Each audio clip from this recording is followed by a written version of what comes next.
So if you feel like you're studying too much and you're constantly disappointed by grades because your hours that you put in doesn't reflect on the results you're getting, in this video I'm going to teach you 3 simple steps that you can use to simply use what you're already doing to get better results in less time. Let's get into it. Hey everyone, welcome to the channel. My name is Laksh. I'm a doctor who gives tips to help make your life a little bit easier as a student. That includes things on studying, productivity. So if you're new to the channel, consider subscribing as well as liking this video if you enjoy the content.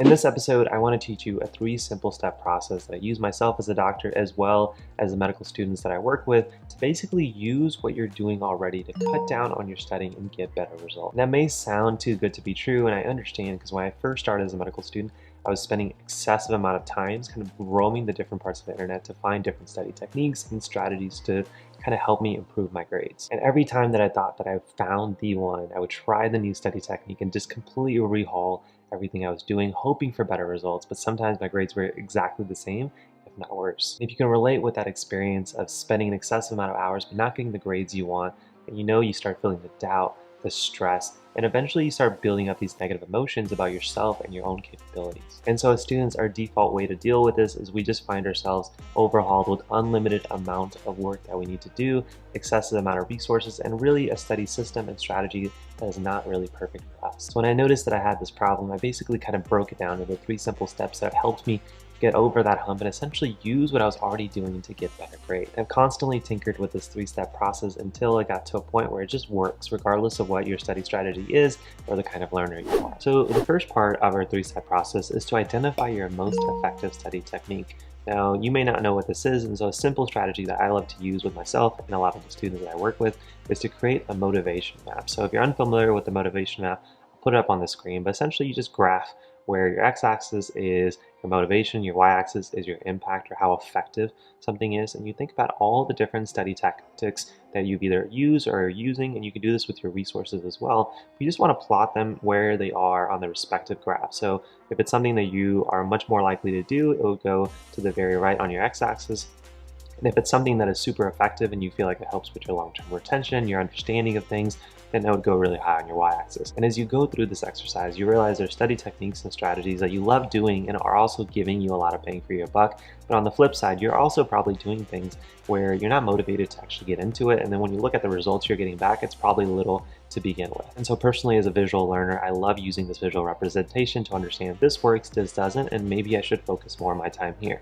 Things that are high motivation, high impact. So going forward, we're going to be using the study strategies that are high motivation and high impact. So go ahead and try this tactic out for yourself, and also comment down below with what you think is your favorite study technique that works the best for you. So step number 2 is to go ahead and take your favorite study technique and move it as early into your study schedule as possible. And most students find that when they map out their whole study system from point A to point Z, they find that their favorite study techniques are usually laddered into their own study strategy. So for example, if you're somebody who really enjoys doing flashcards or practice questions or working with your classmates in a form of group studying, you realize that when you map out your study schedule and your strategies, you actually don't get to your favorite techniques until much later. And it's also very common that some of those things that are very low motivation, low impact, tend to spend a good amount of our time in our initial study strategy. So a lot of the students that I worked with personally, myself as well, realize that a lot of their strategies they're using are typically something that is low motivation as well as low impact. So for example, when I was a medical student, I realized I was spending an excessive amount of time reading the syllabus, going through the slides, even going to lecture, and I realized that those techniques were not my favorite. They weren't the most effective for me,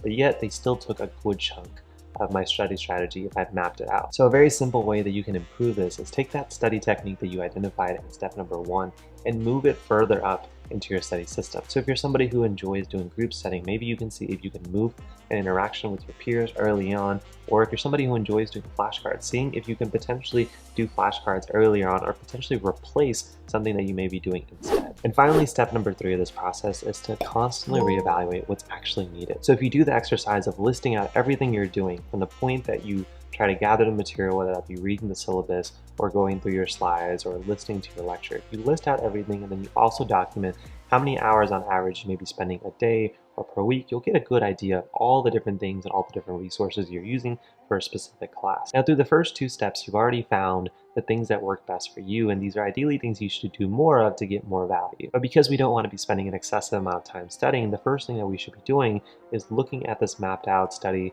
map and ask, where can we start taking things out? So if you're somebody who realizes that a low impact task for you is reading the syllabus the night before or rewriting your notes, but it's still in your study system, ask how you can either do that process quicker or potentially even remove it completely. So as a quick example, after lecture, I would be creating outlines of all the lecture topics, but it would take me 2 to 3 hours, and then I would go into the review. But when I reflected on the outline creation process, I found that it actually wasn't very valuable to me, so I just completely removed it. And where I was normally spending an extra hour to 2 hours each day working on my outline, now that I removed it, I can instead put in the different tactics that worked better for me. So whether that be practice questions or flashcards, and often because I enjoyed doing those latter techniques, I was able to do them faster. So my whole day actually became shorter, but I was doing more of a work week. So as a bonus tip, always work on micro adjustments. Go through your whole study system each week and find steps that you can expedite and do quicker, or continue to remove from your study system.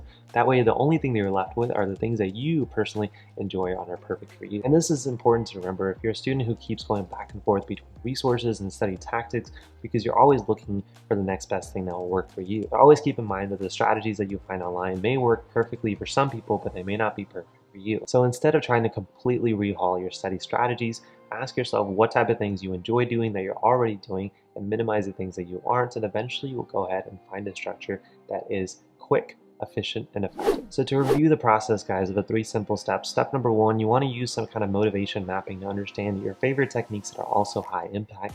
Step number 2, you want to go ahead and see how you can move your favorite study technique earlier into your study schedules. And step number 3, you want to constantly reevaluate what can be taken out, what can be sped up. That way you're spending less time, but it's more effective in the long run. And my main goal and hope for you after this video is that you realize that you probably aren't too far from your ideal study system or something that works for you. So go ahead and try this strategy out. Let me know what you think down in the comments. But that's going to be it for this video. If you did enjoy the content, consider subscribing by hitting that button down below, and at least consider supporting the channel and this video by hitting that like button to help myself as well as this channel grow. And let me know what any questions you guys have about being a student and studying better. I love giving those type of tips. I'm a complete dork when it comes to studying better and getting better grades, so make sure you comment those down below. And then finally, if you're a student, if you're a medical student, you're looking for essentially a library of resources to help you on different things like studying and productivity, I've essentially created free guides for the last 3 years and many courses and ebooks that you guys can check out. The links will be down below of something called the MedVault, which is on the mdtraining.com.